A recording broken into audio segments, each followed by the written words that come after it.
할렐루야, 반갑습니다. 여기는 바람이 엄청나게 많이 불어요. 오늘이 12월 23일.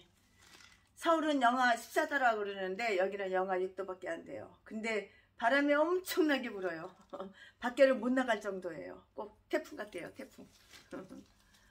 막 그냥 간판도 막 덜렁덜렁 하다가 떨어지고 그냥 좀 그래요. 건강 잘 챙기시기 바랍니다. 추운 겨울 따뜻하게 지내셨으면 참 좋겠어요. 오늘도 역시 창세기 말씀을 전하겠습니다. 창세기 47장 1절부터 12절까지 말씀을 전하겠습니다. 와! 창세기 시리즈로 우와! 창세기 47장 1절부터 12절 말씀까지 본문 말씀으로 오늘 말씀을 이렇게 강의 설교식으로 전할 거고요. 오늘 설교 제목은 야곱! 축복하는 야곱! 바로에게 축복하는 야곱! 이렇게 제목을 이렇게 한번 정해봤습니다. 바로에게 축복하는 야곱. 야곱이 바로한테 축복을 해요. 요셉이 바로에게 가서 고하여 가로되 나의 아비와 형들과 그들의 양과 소와 모든 소유가 가나안 땅에서 와서 고센 땅에 있나이다 하고 형들 중 5인 5명 5인을 택하여 바로에게 보이니 바로가 요셉의 형들에게 묻되 너희 생업이 무엇이냐? 그들이 바로에게 대답하되 종들은 목자이온데 우리와 선조가 다 그러하니이다 하고 그들이 또 바로에게 고하되 가나안 땅에 기근이 심하여 종들의 떼를 칠 곳이 없기로는 그 동물들 양들을 칠 곳이 없다 그 말이겠죠. 떼를 칠 곳이 없기로 종들이 이곳에 우거하러 왔사오니 살려왔다 그 말이에요. 우거하러 왔사오니 청컨대 종들로 고센 땅에 거하게 하소서. 바로가 요셉에게 일러가로되 내 아비와 형들이 내게 왔은즉 애굽 땅이 내 앞에 있으니 땅을 좋은 곳에 내 아비와 요셉의 아버지 야곱 내 아비와 형들로 거하게 하되 고센 땅에 그들로 거하게 하고 그들 중에 능한 자가 있는 줄을 알거든 그들로 나의 짐승을 주관하게 하라. 요셉이 자기 아비 야곱을 인도하여 바로 앞에 서게 하니 야곱이 바로에게 축복하며 바로가 야곱에게 묻되 내 연세가 얼마뇨? 야곱이 바로에게 고하되 내 나그네 길의 세월이 130살 130년이니이다. 나의 연세가 얼마 못되니 우리 조상의 나그네 길의 세월에 미치지 못하나 험악한 세월을 보내었나이다 하고 야곱이 바로에게 축복하고 그 앞에 나오니라. 요셉이 바로의 명대로 그 아비와 형들에게 거할 곳을 주되 애굽의 좋은 땅 람세스를 그들에게 주어 기업을 삼게 하고 또 그 아비와 형들과 아비의 온 집에 그 식구를 따라 식물을 주어 공격해 하였더라. 창세기 47장 1절부터 12절 말씀까지. 최고로 기름진 땅, 최고로 좋은 땅, 거하기 좋은 땅, 살기 좋은 땅을 바로가 증거해요. 야곱에게 공짜로 돈 안 받고 무상으로 야곱 살고 요셉이 아버지 야곱도 거기 가서 살고 형들도 가서 살으라고 이렇게 준 거예요. 양도 치고 짐승도 키우고 그러라고 동물들. 윤리학을 전공한 미국의 라인 홀도 니버라는 그런 신학자분이 쓴 책이 있어요. 그 책을 제가 한번 읽어본 적이 있어요. 그 책 이름이 뭐냐면은 여러분도 기회되면 한번 사서 한번 읽어보세요. 기독교 윤리라는 책이 있어요. 그 책을 한번 사서 보니까는 이 세상의 정치를 하는 사람들에게는 심판날에 하나님께서 특별히 자막 대기를 가지고 심판하셔야 할 것이다. 정치가가 천국에 들어가기는 약대가 바늘기로 들어가는 것보다 더 어렵다. 이런 말이 있더라고요. 보니까 그 책을 읽어보니까 정치인 가운데 올바른 사람이 있겠느냐고 이렇게 많은 사람들이 이렇게 말을 해요. 정치하는 사람 치고 거짓말을 안 하는 사람 있어? 올바른 사람 있어? 정직하는 사람 있어? 이렇게 말을 많이 하잖아요. 그렇지만 성경을 보면은 위대한 정치가가 많이 있어요. 모세, 다윗 왕, 또한 요셉, 얼마나 위대한 정치가였어요. 모세와 다윗 왕이 그렇고요. 또한 요셉도 그랬어요. 요셉은 경건한 성도이고 위대한 정치가였어요. 요셉은 야곱과 그의 형들이 애굽에 도착하자 제일 먼저 자신이 바로를 만나고요. 형들 가운데 5명을 선택해서 바로를 만나서 바로를 만나게 하고요. 마지막으로 야곱으로 하여금 바로 앞에 가게 하여서 바로 그 약속을 얻어내잖아요. 이와 같이 요셉은 지혜롭고 위대한 정치력을 호소한 그런 사람이었어요. 양치는 이들이 무시되는 이 사회에서 가장 좋은 땅을 야곱의 가족에게 허락하게 한 요셉의 정치력은 정말 놀라운 것이에요. 사실 고센 땅은 야곱의 가족이 애굽에 오기 전 이미 그에게 주기로 결정된 것이었잖아요. 제가 지난번에 설교했잖아요. 고센 땅 결정이 이미 된 거예요. 야곱의 가족이 오면은 주기로 그렇게 한 거예요. 결정된 거예요. 그러나 요셉은 자기 가족을 바로에게 인도하고 바로가 그 땅을 주는 형식을 얼마나 지혜로워. 형식을 그렇게 취했어요. 그러나 요셉은 자기 가족을 바로에게 인도하고 바로가 그 땅을 주는 형식을 취했다고요. 요셉은 아주 지혜롭고 이렇게 지혜로운 정치가 있어요? 이렇게 지혜로운 정치가 있냐고. 조심스럽게 이 일을 진행했어요. 먼저 요셉은 형들이 바로 앞에서 해야 할 말까지 가르쳐 주었어요. 그리고 자신은 바로에게 들어가서 아버지와 형들이 도착을 구하고요. 이야기하고요. 고센에 머물게 해달라고 이렇게 청원하고요. 형들 중 5명을 뽑아서 공식적인 청원을 바로에게 하게 하였어요. 그리고는 야곱이 바로를 만나도록 이렇게 주선하였어요.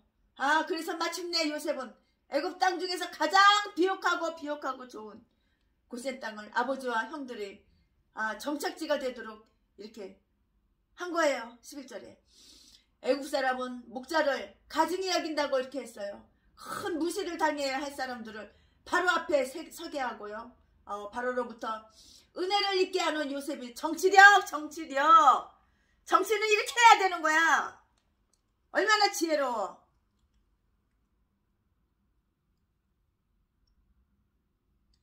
정치력을 실로 정말 요셉의 정치력을 정말 사실 실로 위대하다고 이렇게 말할 수가 있어요.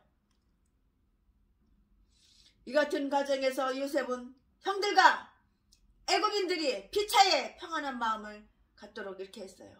양편이 다 부끄러워하지 않도록 했는데요.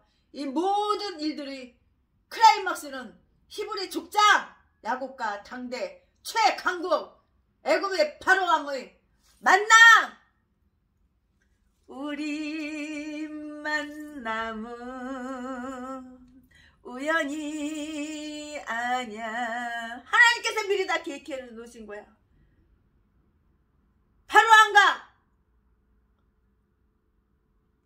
만남은 히브리 족장 야곱과 당대 최강국 애굽 바로왕의 만남은 우연이 아니라고 하나님께서 다 이렇게 계획하신 거라. 바로에게 2번 축복하는 야곱은 바로에게 들어가면서 축복을 하고 또 말을 마치고 나오면서 또 한 번 축복을 따블로 축복하고 또 축복하고 야곱이 바로에게 축복하고 들어갈 때 야곱이 바로에게 축복하고, 나올 때 말을 끝마치고 나서 나올 때 또 바로에게 축복하고. 할렐루야. 야곱은 바로에게 들어가면서 축복을 했고요.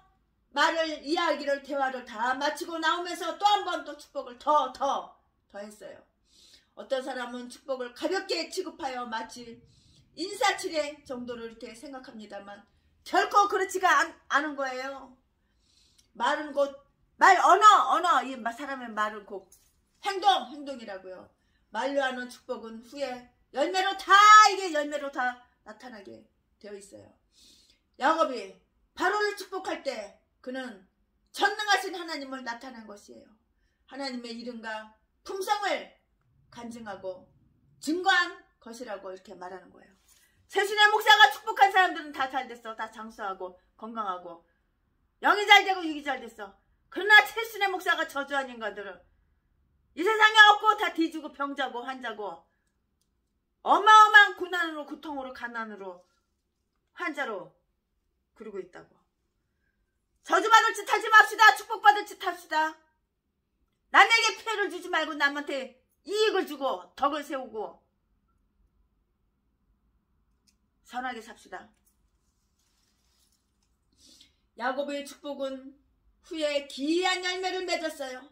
애굽의 알렉산드리아는 어떤 면에서 기독교의 산실이라고 이렇게 말할 수가 있어요. 많은 사람들이 예루살렘을 기독교의 산실이라고 이렇게 합니다만, 예루살렘은 핍박으로 인하여 기독교가 퍼져나간 곳이고요. 실제로 기독교의 신학이 형성된 곳은 알렉산드리아이라고요. 복음이 애굽에서 꽃을 피웠다는 그런 말뜻이에요.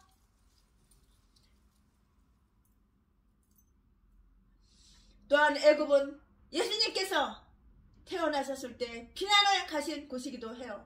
그뿐만이 아니라 우리가 가지고 있는 번역 성경 가운데 최고 성경인 곱틱, 그 성경이 애굽말로 이렇게 번역이 되었어요.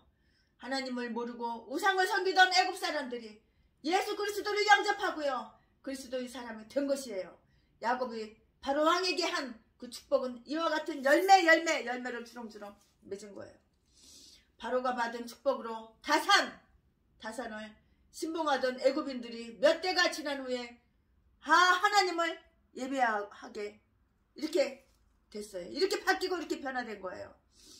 야곱의 축복은 당장에 내가 축복한다고 지금 당장 이 처 안으로, 오늘 안으로, 하루 아침에, 올해 안으로, 이달 안으로, 이번 주 안으로, 오늘 하루 아침에 다 이렇게 짠하고 이렇게 축복이 금방 나타나는 건 아니라고요.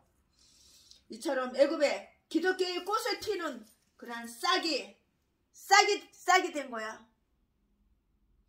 그런데 야곱의 축복은 이보다 더 깊은 오묘한 깊은 뜻이 있어요. 양치는 자가 애굽의 바로에게 복을 빌어준다는 것은 보통 있을 수 없는 일이에요. 바로가 누굽니까? 당대 최고의 강대고 왕이야, 왕. 근데 하찮은 야곱, 목동, 양이나 키운 목동이 바로 왕을 갖다가 축복을 해?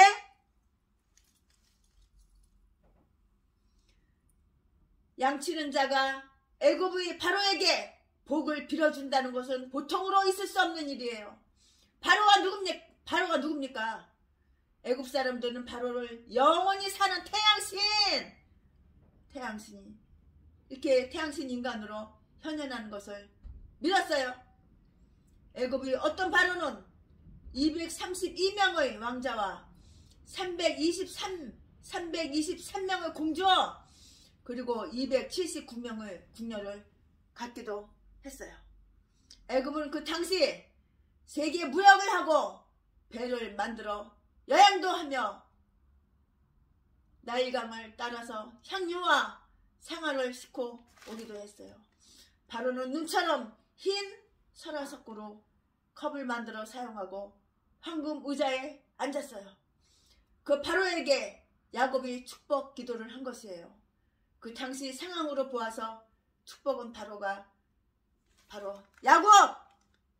야곱에게 이렇게 했던 거예요. 멜기세덱이 열국의 아비인 아브라함에게 축복했다고 이렇게 말했어요. 창세기 14장, 축복은 큰 자가 작은 자에게 하는 것이에요. 그러므로 멜기세덱은 아브라함보다 크다고 이렇게 말을 할 수가 있어요. 야곱은 축복을 주었고요. 바로는 이것을 정없이 받았어요. 8절에서 바로가 야곱의 나이를 물은 것으로 보아서 아마도 바로는 야곱의 하나님을 믿고 그 축복을 받은 것이 아니라 연세 높은 어른의 축복으로 이렇게 받았는지도 모르겠어요. 그런데 놀라운 것은 바로에게 들어가면서 축복했던 그 야곱이 그와 대화를 마치고 나오면서 또 한번 축복 기도를 이렇게 다 한 거예요. 여기에서 야곱의 태도는 모든 예수 그리스도인들에게 기감이 되는 것이에요. 우리는 복음의 보화를 가진 자들이며 고린도후서 4장 7절 말씀, 참 하나님 지식을 가진 자들이에요. 고린도후서 4장 6절. 그러므로 우리 증거에 응답하는 이들에게 우리는 생명의 향기라고 할 수가 있어요. 내가 목사야? 그러면 우리는 빛과 소금의 역할을 잘해야 되는 거야. 사기나 치고 도둑질이나 하고 강도질이나 하고 남들에게 피해만 주고 다른 사람들 해치고 전재산 거저 쉽게 뺏어오고 그런 개같은 짓거리 이제 그만해야 되는 거야.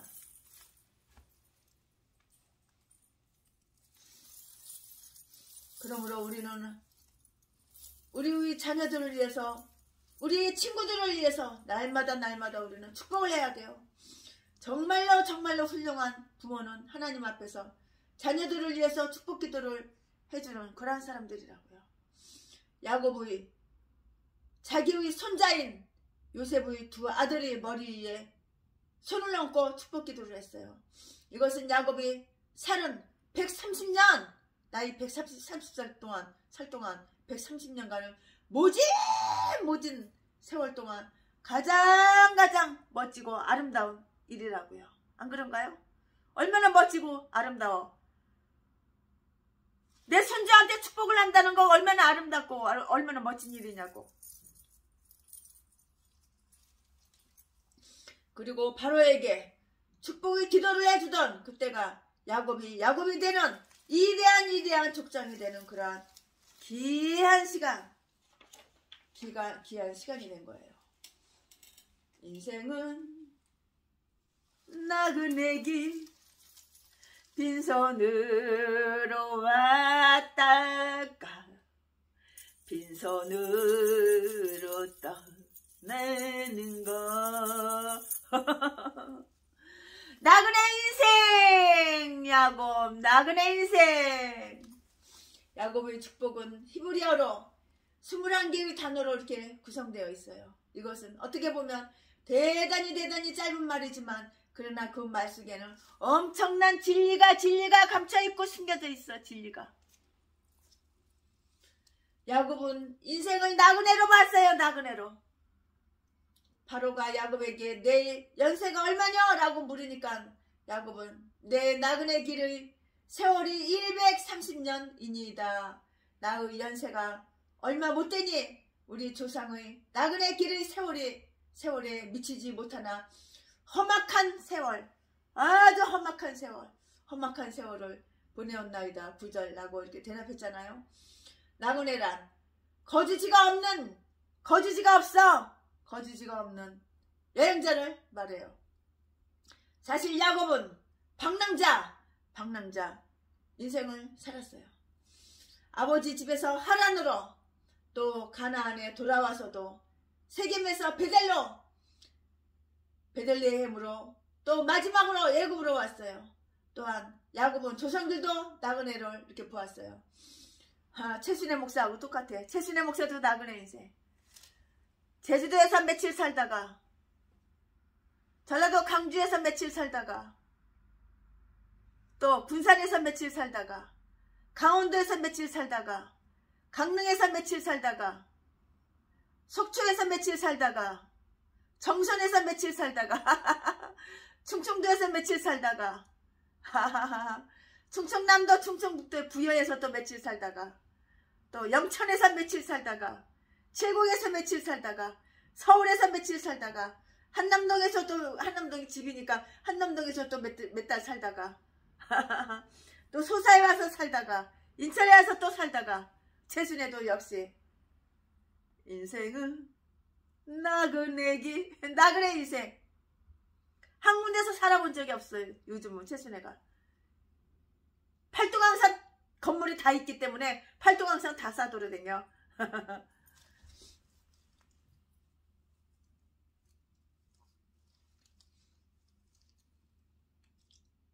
나그네란 거주지가 없는 여행자를 말해요. 최순애랑 똑같네. 거주지가 없는 여행자의 최순애도. 사실 야곱은 방랑자 인생을 살았어요. 아버지 집에서 하란으로 또 가나안에 돌아와서도 세겜에서 베들레헴으로 그리고 마지막으로 애굽까지 왔잖아요. 애굽에서 살잖아요. 또한 야곱은 조상들도 나그네로 이렇게 보았어요. 아브라함은 여러 곳을 이렇게 살았지만 이삭은 그렇지 않았어요. 야곱이 여기서 나그네라고 한 것은 육적인 것보다 정신적인 것을 더 말하는 비중이 더 커요. 다시 말하면은 이 세상에 살고 있는 그 하나님의 백성들의 영적인 상태를 이렇게 말을 하는 거예요. 최순애 목사는 또 이제 세계 일주 선교를 가려고 준비하고 있어요. 이제 창세기 끝나면은 하나님께서 어떻게 인도하실지 모르지만 이거 백신 이거 문제만 아니면은 세계 일주를 다 계획하고 있어요. 모든 거 다 준비되어 있어요. 세계 일주 갈 거 준비가 되어 있어요. 백신 이것만 빼놓고 백신 그거 딱 한 가지만 빼놓고 모든 것은 다 완벽하게 다 준비되어 있어요. 이 세상은 우리의 영원한 고향이 아니에요. 인생은 나그네길. 빈손으로 왔다 빈손으로 가는 나그네길. 이 세상은 우리의 영원한 고향이 아니라고요. 우리는 하나님께서 우리를 위해 준비하신 천국에 이를 때까지 잠시 머무는 곳일 뿐이에요. 이 사람들은 다 믿음을 따라서 이렇게 죽었고요. 약속을 받지 못하였을 때 그것들을 멀리 보고 환영하며 또 땅에서는 외국인가 나그네로라 이렇게 증거하였으니 이같이 말하는 자들은 본향 찾는 것을 나타냄이라. 저희가 나온 바 본향을 생각하였다면 돌아갈 기회가 있었으려니와 저희가 이제는 더 나은 본향을 사모하니 곧 하늘에 있는 것이라. 그러므로 하나님이 저희 하나님이라 일컬음을 받으심을 부끄러워 아니하시고 저희를 위하여 한 성을 예비하셨느니라. 히브리서 11장 13절에서 16절까지 짠짠짠 히브리서에 기록이 되어 있다고. 짠짠짠. 야곱은 하나님께서 경영하시고 지으실 터가 있는 그 성을 바라보았어요. 10절에 바로 앞에서 말하는 그 야곱은 하나님께서 주실 영원한 집을 생각하고 있었던 것이에요.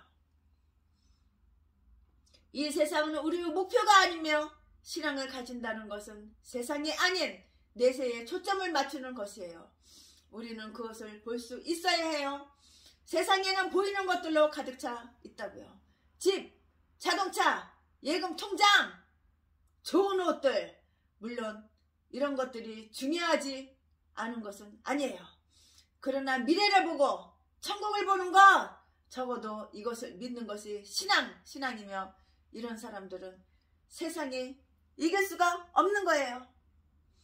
러시아의 작가인 알렉산더 솔제니친, 그 사람은 소련의 합정 속에서 11년간 감옥 생활을 했어요. 11년 동안 감옥에서 살았으니 그게 짧은 세월인가요? 긴 시간이야. 11년을 깜빵에서 살았다고. 그래서 나는 감옥에 들어가서 모든 희망이 사라졌다고 생각했다.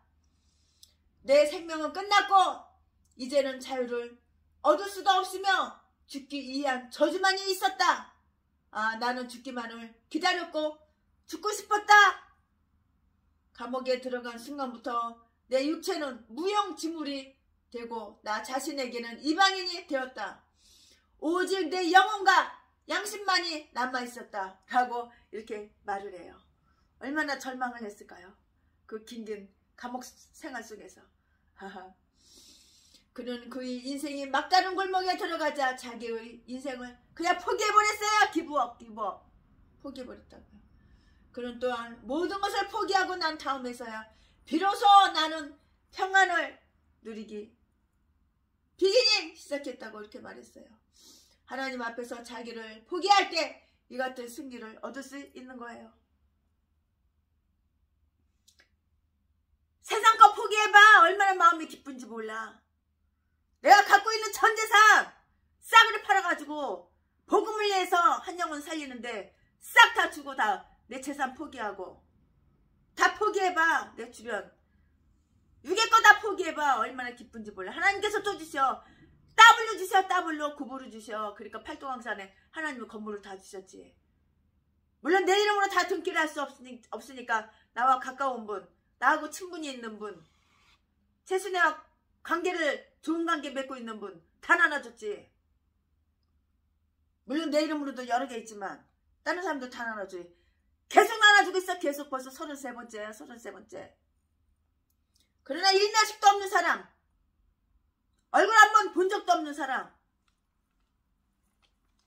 어떻게 내 전화번호 알아가지고 전화로만 아부 몇 번 떤다고 달라고 그러는 그런 똥개들은 다 빼고 전라도 빼고 자기를 강하게 주장하는 그 사람은 대단한 사람인 것 같은데요. 그런 사람은 항상 불안한 가운데 이렇게 살고 있는 사람들이 많더라고요. 이것이 바로 인간이에요. 인간이 이렇게 약자야. 약한 사람, 약한 존재야. 그러므로 우리는 이 세상에 너무나도 연연하면 천년 만년 영원히 살 것처럼 그렇게 연연하면 안 된다고요.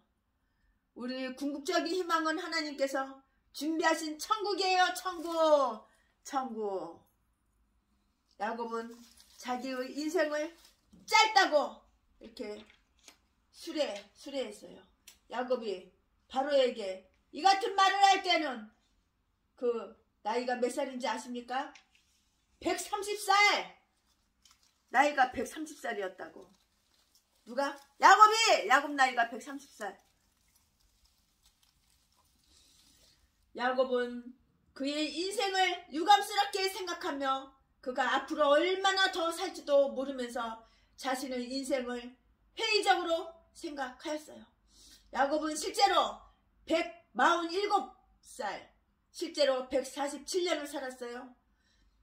야곱이 147살에 죽었다고. 147살까지 살다가 죽었다고요. 모세는 시편에서 우리의 년수가 70이요 강건하면 80이라도 그 년수의 자랑은 수고와 슬픔뿐이요 신속기간이 우리가 날아가나이다. 우리 날 계수함을 가르치사 지혜의 마음을 얻게 하소서. 시편 90편 10절부터 12절 이렇게 기도를 했어요. 모세는 정말 지혜로운 사람이에요. 왜냐하면 그는 사는 날을 계수하며 본향을 준비를 했기 때문이라고요. 여호와를 경외함이 곧 지혜의 근본이라.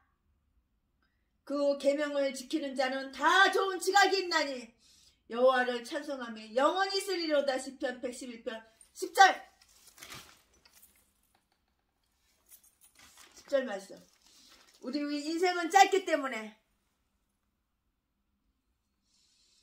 그리스도께로 속히 예수 그리스도께로 속히 돌아와서 구원을 얻어야 돼요. 신실한 증거가 있어야 되는 거야. 그래야지 범죄해놓고선 범죄 안 했다고 오리발 못 내밀어. 증거가 있어야 되는 거야. 최순애 목사는 증거를 다 갖고 있어. 야곱은 스스로 험악한 세월을 살았다고 했지만 마지막은 좋은 때를 보냈어요. 요셉을 만나고 야곱의 신앙이 얼마나 증진했는지 손자들이 머리 위에 손을 얹고 축복 기도를 하는 가운데 내 조부 아브라함과 아버지 이삭을 섬기던 하나님, 나의 나무로부터 지금까지 나를 기르신 하나님, 나를 모든 환난에서 건지신 사자께서 이 아이에게 복을 주시오며 이들로 내 이름과 내 조부 아브라함과 아버지 이삭의 이름으로 칭하게 하오시며 이들로 세상에서 번식되게 하시기를 원하나이다고 이렇게 말을 해요. 창세기 48장 15절부터 16절 말씀까지. 야곱은 여기서 조상의 하나님, 나의 나무로부터 나를 기르신 하나님 이라고 이렇게 하나님을 말해요. 이 말은 목자장 되시는 하나님을 말하는 것이에요. 그리고 또 야곱은 나를 모든 환난에서 건지신 사자라고 이렇게 말을 하잖아요. 이렇게 말을 하는데 여기서 사자는 야복강에서 씨름한 사자 곧 예수 그리스도를 말하는 것이에요. 그 뜻이 바로 그런 거예요. 야곱은 바로 앞에서 간증을 한 것이에요. 간증. 창세기 47장 9절은 큰 간증, 아주 큰 간증이라고요. 이것이 나의 간증이요. 이것이 나의 간증이라고요. 야곱은 바로 앞에서 간증을 한 것이에요. 창세기 47장 9절은 아주 큰 간증이라고요. 이 간증이 있은 지 수년이 지나서 야곱은 요셉의 두 아들에게 축복을 했어요. 창세기 48장 15절 16절 말씀. 야곱은 바로에게 축복하면서 또 사랑하는 손자의 머리 위에 손을 얹고 축복을 하면서 하나님을 드러내며 하나님이 어떤 분이심을 잘 이렇게 말을 하고 있어요. 오늘 결론 말씀을 전하겠습니다. 우리도 야곱처럼, 나도 야곱처럼, 내가 목사야 그럼 나도 야곱처럼, 내가 성도야 그럼 나도 야곱처럼, 내가 장로님이셔 그럼 나도 야곱처럼, 내가 하나님의 백성이야 그럼 나도 야곱처럼, 최순애도 야곱처럼 진실하게 거룩하게 살게 하소서. 진실하게 거룩하게 살게 하소서. 우리도 야곱처럼 신실한 그리고 효과적인 간증의 삶을 살아야 된다고요. 그러나 우리는 야곱과 같이 오래 살지 못하기 때문에 야곱처럼 130살을 기다릴 필요는 없어요. 하나님은 우리의 생애 동안 나를 기르시는, 주는 나를 기르시는 목자요. 나를 기르시는 목자이시며 환난 날에 건지신 구원주라고 간증하시는 하나님의 신실한 백성이 되기를 간절하게 바라요. 주는 나와 여러분을 기르시는 목자라고요. 목자.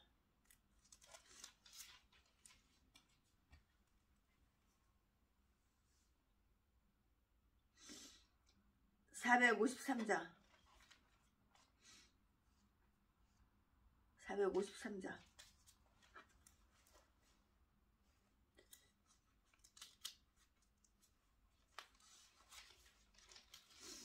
주는 나를 기르시는 목자요.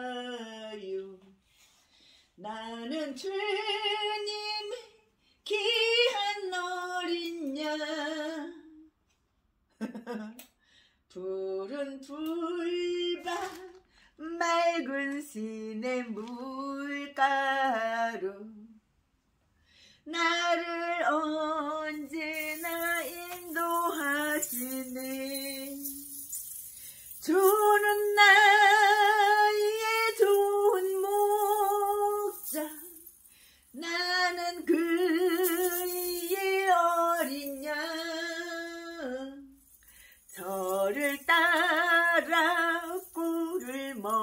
먹여주시니 내게 부족함 전혀 없어라.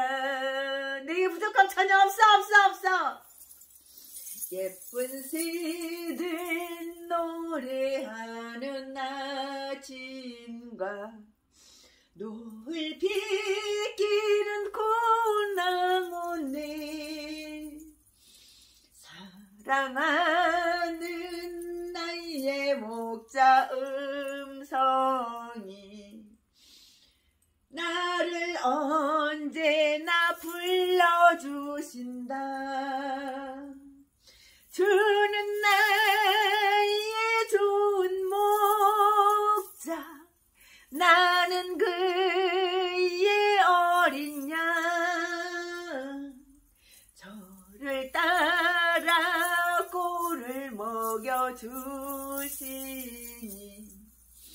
내게 부족함 전혀 없어라. 못된 짐승 나를 잊지 못하고 거친 비바람 상치 못하네 나의 주님 강한 손을 펼치사 나를 주야로 인도하시네.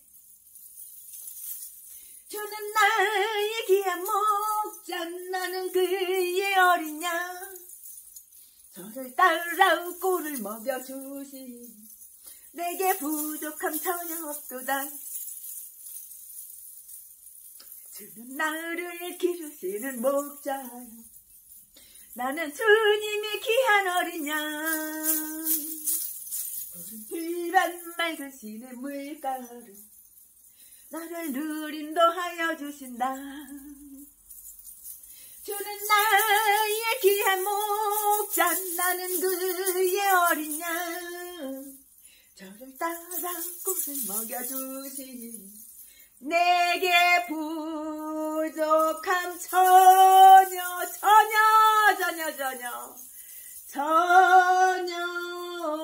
없어라. 내게 부족함 전혀 없어라. 예, 그렇습니다. 부족함 전혀 없어요.